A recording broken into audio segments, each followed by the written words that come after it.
Springs and Shenanigans, 1949. In NASCAR's first strictly stock race on June 19, 1949, Glenn Dunaway finished first at Charlotte Speedway, but was disqualified for illegally modifying his rear springs. Car owner Hubert Westmoreland had welded steel wedges to spread the springs, a moonshiner's trick for carrying heavy whiskey loads. The stiffened springs gave a handling advantage on the rough dirt track. NASCAR stripped Dunaway of the win and awarded it to second-place Jim Roper. Westmoreland sued for the prize money, but a judge upheld NASCAR's authority, cementing its right to enforce rules. Timber trouble, 1952. Tim Flock's ingenuity backfired at a 1952 NASCAR modified race on Daytona Beach.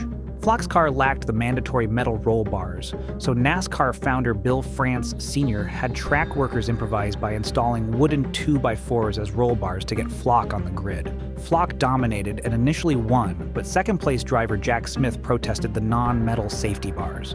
Officials agreed the wooden roll cage violated the rules, disqualified Flock, and handed the win to Smith. Embittered by the setback, Flock still rebounded to win the Grand National Championship later that year. The Yellow Banana, 1966. Junior Johnson fielded one of NASCAR's most brazenly illegal cars in 1966. Nicknamed the Yellow Banana for its warped shape, this Ford Galaxy, driven by Fred Lorenzen, had a chopped-down roof, a dramatically raked windshield, a nose almost scraping the asphalt, and rear fenders flared upward, making it look more like a banana than a stock car. NASCAR, eager to appease Ford teams amid a boycott, allowed it to race. Lorenzen led laps in Atlanta before crashing. The car never raced again, and NASCAR soon introduced body templates to outlaw such extreme mods. Smokey's Greatest Hits, 1967. Smokey Yunick built a Chevy Chevelle rumored to be 7/8 the size of a stock model, giving it a smaller, sleeker profile. He also exploited a loophole by installing an 11-foot fuel line that held extra gallons of gas beyond the regulated tank limit. Inspectors uncovered this hidden fuel reservoir and numerous other violations. They removed the fuel tank, but Smokey famously started the car and drove off using only the gas in his oversized fuel line. NASCAR swiftly closed such loopholes, and Yunick's daring cheats became racing lore.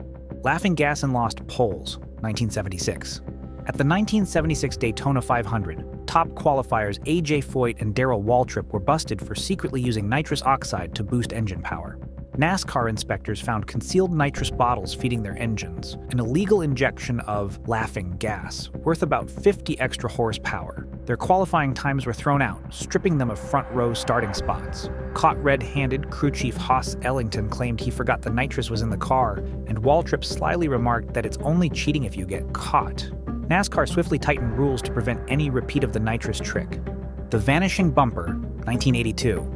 In the 1982 Daytona 500, Bobby Allison's Buick shed its rear bumper on lap 3 after a nudge from another car. Rather than slow him down, the missing bumper seemed to make his car faster by reducing drag. Allison pulled away to win by 22 seconds. Rumors swirled that crew chief Gary Nelson had rigged the bumper to fall off intentionally for an aerodynamic edge. Allison denied it, but the fact he ran the last 100 miles on one tank of fuel without drafting help raised eyebrows. Nelson later became NASCAR's head tech inspector. The King's Engine Trick, 1983.